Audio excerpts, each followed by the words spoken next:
I'm going to leave you. For your sister. In that nanosecond before pain registers, the words lingered in the air like shrapnel. Instead of ruining our marriage in front of everyone we knew, my husband of 17 years, Jason, stood at the head of our anniversary dinner table, holding up a champagne flute as if he were making a toast. 20 sets of eyes turned toward me, anticipating the explosion, the tears, the sight that would provide them with months' worth of conversation starters. There was an uncanny silence in the diner. Uncertain of whether to continue serving or withdraw, even the wait crew froze. I'm Lydia Harmon, and at 42, I've established myself as one of Boulder's most reputable interior designers. My specialty was turning antiseptic, frigid areas into cozy havens.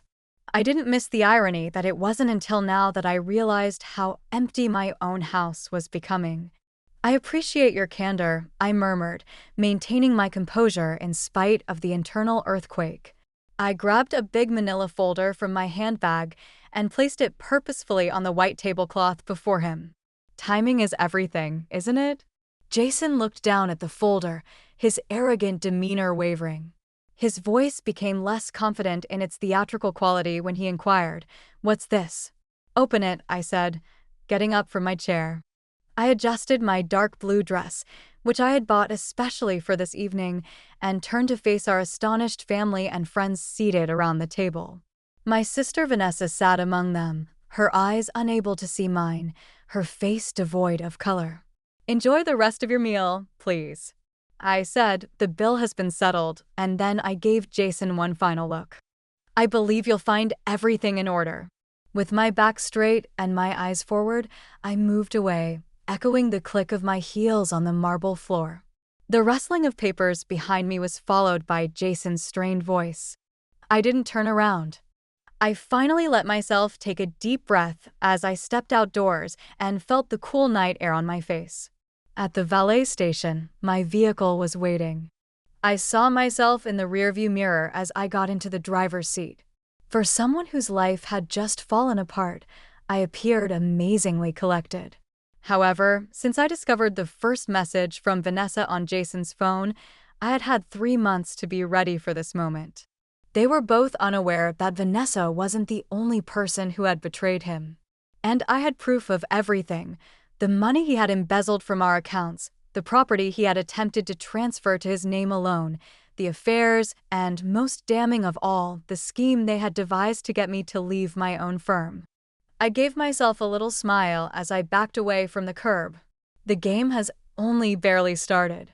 Our story began like many others, a chance meeting that seemed like fate. Jason and I crossed paths at a home exhibition where I was showcasing my designs. He was charming, attentive, and seemed genuinely interested in my work. Unlike many men I dated, he wasn't intimidated by my ambition or success. 2 years later, we were married in a small ceremony at a mountainside venue overlooking Boulder.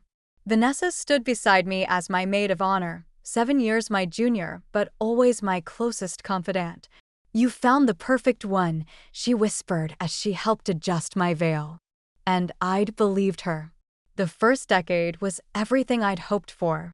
We built Harmon Interiors together, my design talent paired with his business acumen. We purchased a beautiful home in the hills, hosted dinners for friends, and created what I thought was an unshakable foundation. The cracks began to appear gradually. Jason started working later, traveling more frequently, becoming distant in ways I couldn't quite articulate. I dismissed my concerns, attributing the changes to the natural evolution of a long-term relationship. When Vanessa moved back to Boulder after her divorce 3 years ago, she became a regular fixture in our lives. I was grateful for her company during Jason's frequent absences.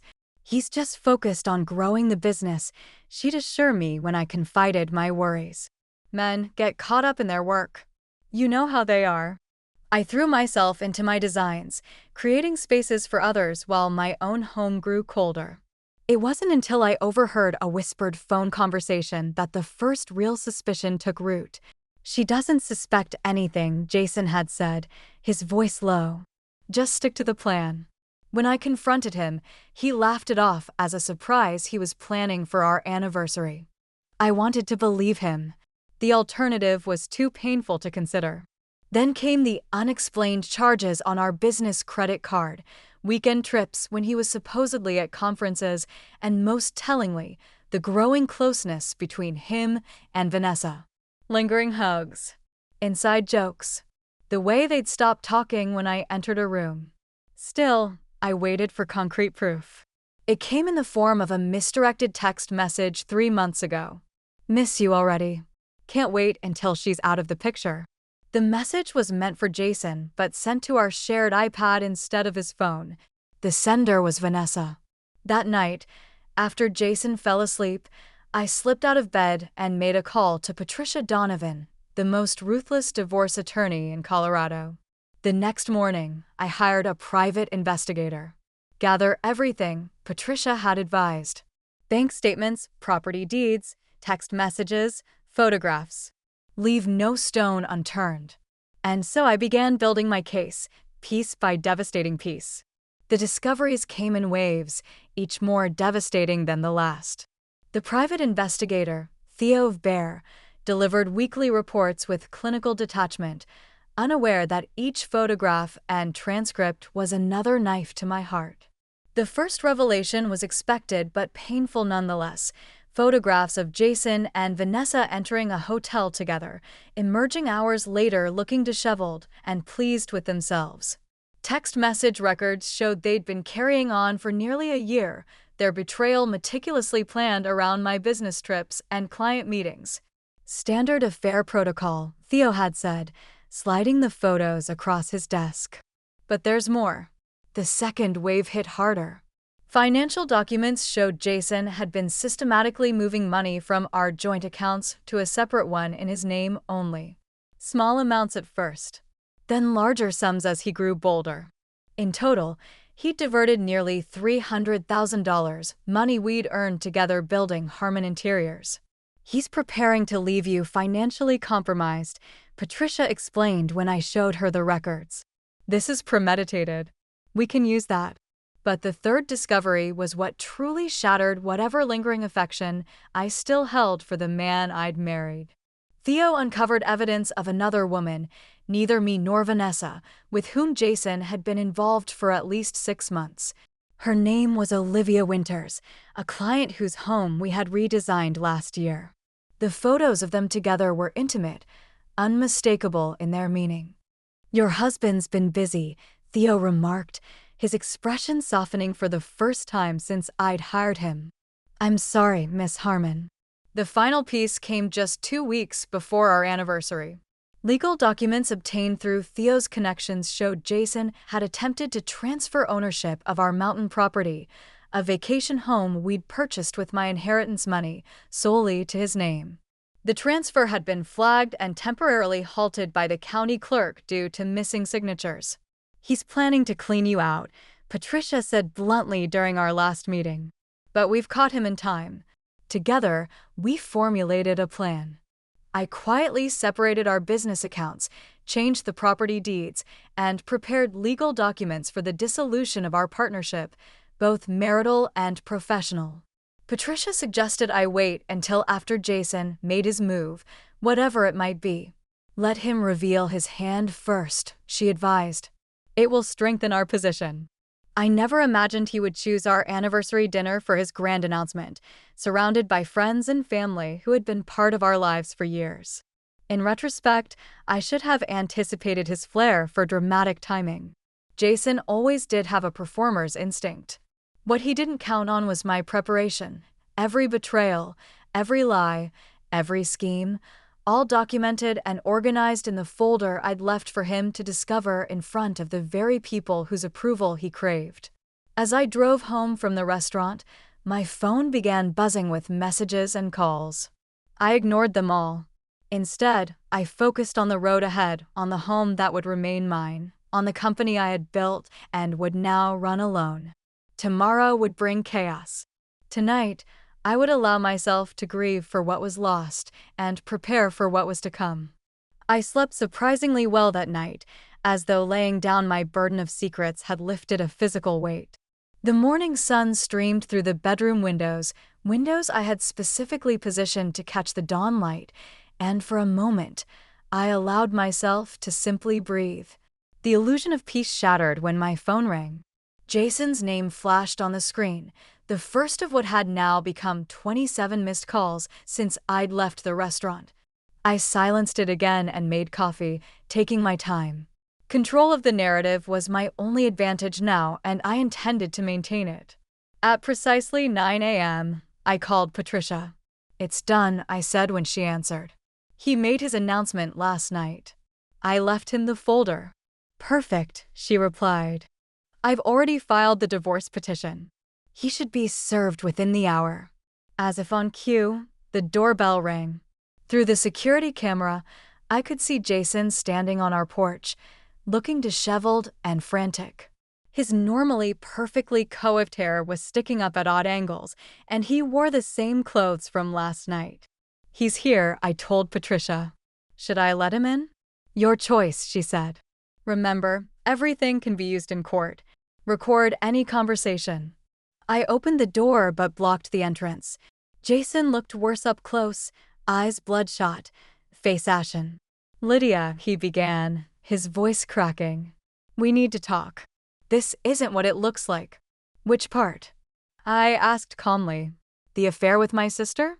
The one with Olivia Winters? Or the money you've been stealing from our accounts?" He flinched at Olivia's name. "How did you? Does it matter?" "I know everything, Jason. There's nothing left to discuss." He pushed past me into the foyer, desperation rolling off him in waves. "Listen to me. Vanessa was a mistake. Olivia didn't mean anything. You and we built a life together. 17 years. You can't throw that away." "I didn't," I replied evenly. "You did.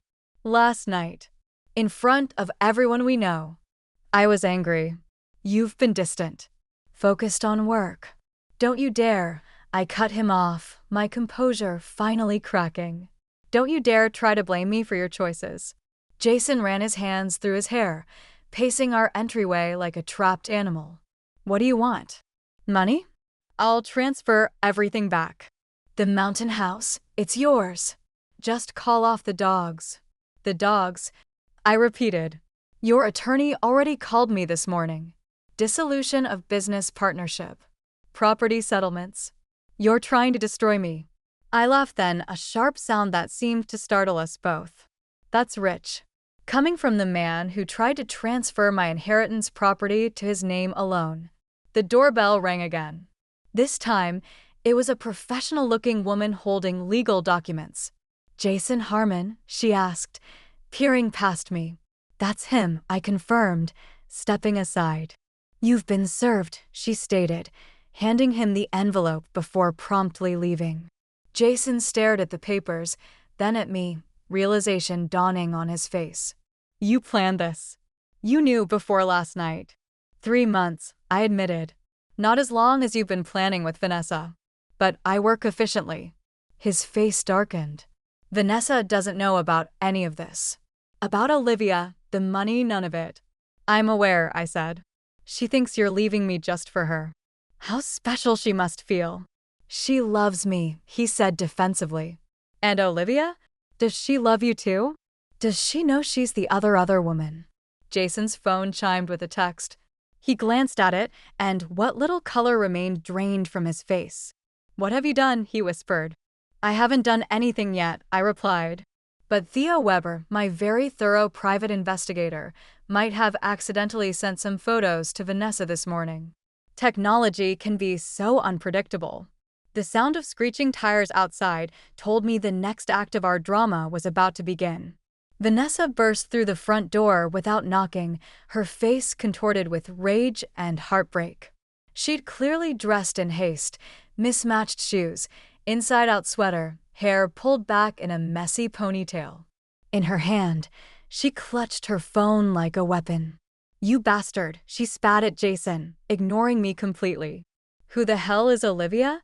Jason's eyes darted between us, calculating his best move. I stepped back, leaning against the stair railing to watch the performance unfold. This confrontation was inevitable, but I hadn't expected it so soon. Theo must have sent the photographs immediately after our conversation. Vanessa, calm down, Jason said, raising his hands in a placating gesture. Explain, she shrieked, thrusting her phone toward his face. Explain why you're in bed with this woman while telling me you love me, while promising me we'd be together after you left Lydia. It's not what it looks like, he insisted, the irony of repeating the same line he'd used on me moments ago apparently lost on him. Vanessa finally seemed to register my presence. She turned to me, her expression cycling through shame, defiance, and confusion.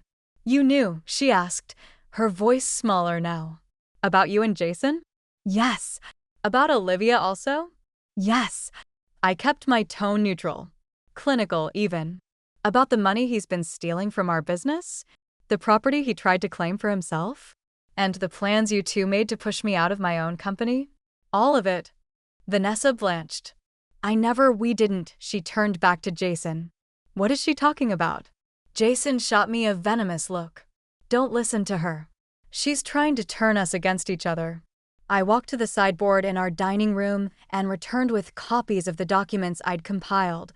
Bank transfers, property records, text message transcripts, the real ones, not the edited versions he showed you. Vanessa took the papers with trembling hands. As she read, her breathing became shallow. Once she's gone, we can expand Harmon Interiors nationally, she read aloud from a transcript. Your design aesthetic combined with my business model will make millions. Lydia is too provincial, too attached to Boulder. She looked up, eyes swimming with tears. You said that was about a potential investor, not about me replacing Lydia. Jason stepped toward her.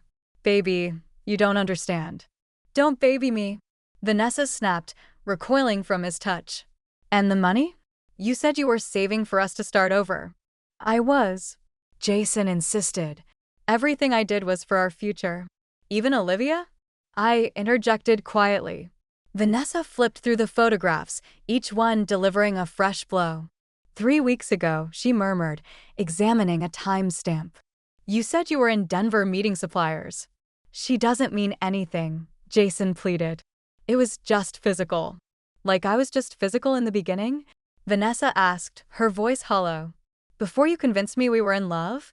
The realization seemed to hit her all at once. She staggered back, dropping the documents onto the floor. For the first time since she'd entered, she really looked at me, her older sister. The woman she'd betrayed. Lydia, she began. But I shook my head. Don't, I said. Not now. A strange silence fell over the three of us. Outside, normal life continued, birds singing, neighbors walking dogs, delivery trucks rumbling past. Inside, our little triangle of betrayal seemed suspended in amber. Jason broke first. This doesn't change anything, he declared, addressing us both. The divorce is still happening. The business will need to be divided. We can figure out the rest later. That's when I smiled, a genuine expression that seemed to unnerve him more than anger would have. About that, I said. There won't be much for you to divide. What are you talking about? Jason demanded, the confident businessman persona sliding back into place. Harmon Interiors is worth millions. The contracts alone are. In my name now, I finished for him. As of last week, all clients have been transferred to Lydia Harmon Designs. It's amazing how understanding people can be when they learn their designer's husband has been embezzling funds. Jason's face contorted with rage. You can't do that. We built that company together. Actually, I can. Patricia had our partnership agreement reviewed by 3 separate attorneys. The morality clause you insisted on including when we signed with the Westbrook Group last year? It works both ways. Your actions breached the contract, giving me legal grounds to dissolve the partnership and retain the clients. This is ridiculous, he sputtered. No judge will uphold this. 2 already have, I replied. The temporary injunctions were granted yesterday. You'll find you no longer have access to the design studio, the client files, or the business accounts. Jason's phone began buzzing. He glanced at it, then answered sharply. What? His expression shifted from anger to disbelief as he listened. That's impossible. Check again. After another moment, he ended the call without saying goodbye. Problem? I asked innocently. What did you do to the Aspen project?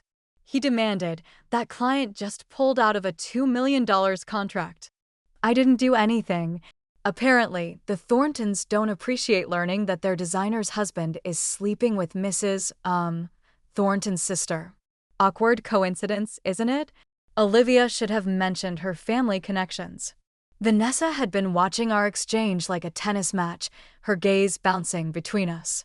Now, she began gathering her things, clearly eager to escape. Where do you think you're going? Jason asked her.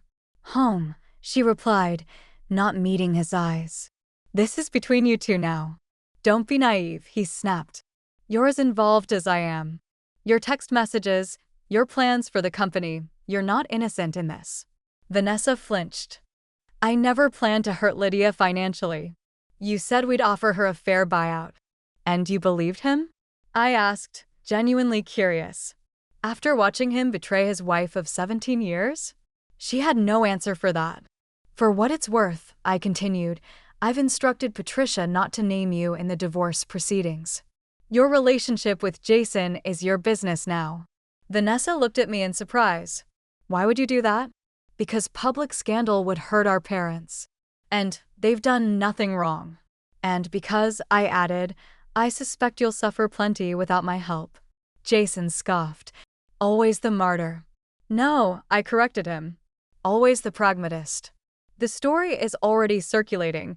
You made sure of that with your public announcement. I have no desire to feed the rumor mill.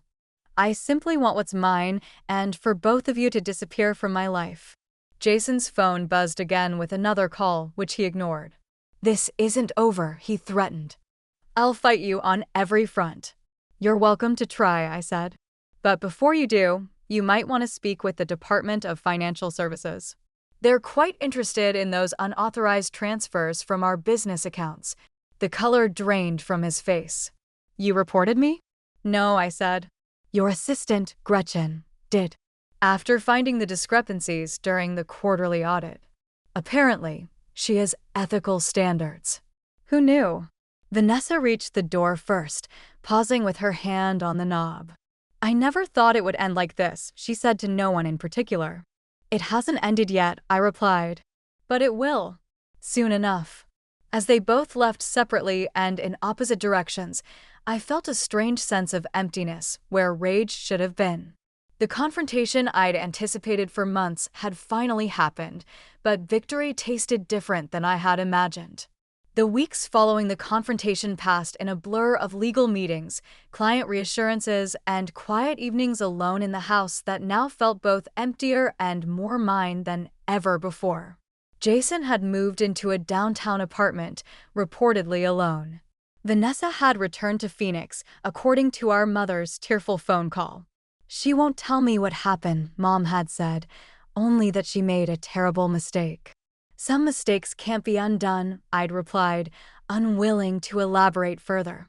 The divorce proceedings moved swiftly, facilitated by the mountain of evidence I'd gathered and Jason's sudden reluctance to fight once the financial investigation began.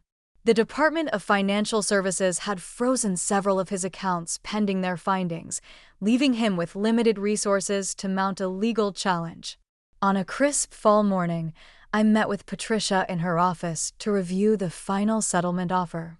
He's giving up, she said, sliding the document across her desk. Full withdrawal of claims against the business, the house, the mountain property, everything. I skimmed the agreement. In exchange for dropping the financial misconduct charges and a non-disclosure agreement about the affairs. Patricia watched me carefully. It's more than we expected. He's protecting Olivia, I realized. The Thornton family has significant influence in the design world. If this became more public, her reputation would suffer. Patricia nodded. Likely, but it works in your favor. You get a clean break and all your assets. I signed the papers without hesitation. What about Vanessa? No contact from her legal team. I don't think she's pursuing anything. As I left Patricia's office, my phone chimed with an email notification. It was from Theo Weber, the private investigator. The subject line read simply, "Closure." The attached photo showed Jason emerging from a hotel with yet another woman. Neither me nor Vanessa nor Olivia. Old habits, it seemed, died hard. I deleted the email without opening the attachment. Some information served no purpose except to inflict pain, and I was finished with pain. 6 months after signing the divorce papers, I stood in the newly renovated Lydia Harmon Design Studio in downtown Boulder. The space, once cluttered with Jason's massive desk and dark furniture, now reflected my aesthetic, perfectly clean lines, natural materials, abundant light. In his absence, my business had changed, much as my household. In addition to keeping their contract, the Westbrook Group extended it and hired me to create their new corporate headquarters in Denver. After the first shock, the Thorntons were back as customers, purposefully keeping Olivia away from family gatherings where I could be there. The business was doing well. My phone rang. It was the first time since that day in my foyer that Vanessa's name showed on the screen. I was hesitant to respond. "Lydia," she said in a little voice. "I don't ask for pardon. I just wanted to apologize to you." Looking out at the mountains that had seen so much of my life's tale, I sat at my drawing table. "Why now?" "I'm in therapy," she clarified. "I'm trying to figure out why I deceived you. Why I trusted him." 17 years of sisterhood and one horrific betrayal were encapsulated in the quiet that hung between us. "At last," she said, "he had affairs before me, didn't he? And after?" "Yes," I said. "I suspect there were many we never discovered." One more pause. "Mom wants us to spend Christmas together." I informed her that I would only come with your permission. I thought about this. I couldn't make someone forgive me. However, resentment did not help me in any way other than to keep me bound to the past. "The truth is, I can't promise warmth," I informed her. "But I won't object to your presence." Whispering, "That's more than I deserve," she said. I went back to my Westbrook project sketches after we hung up. The design included strategically placed skylights and glass walls to let as much natural light as possible into the formerly cramped, gloomy areas. Metaphors may write themselves. On a Thursday, the divorce was completed. I renovated the office, changed the company name, and arranged a solo trip to Barcelona by Friday. Jason had always refused to go there since he didn't understand Spanish. I felt lighter every step I took away from our common history. More of myself. I had almost been ruined by my sister's and husband's infidelity. However, during the rebuilding process, I uncovered aspects of myself that had lain dormant during my marriage. The fragments they had broken had become stronger when they had mended.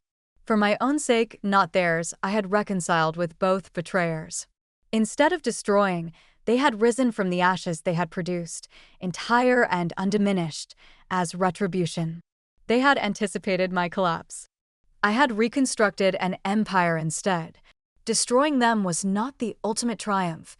Rather, it was the realization of my own nature.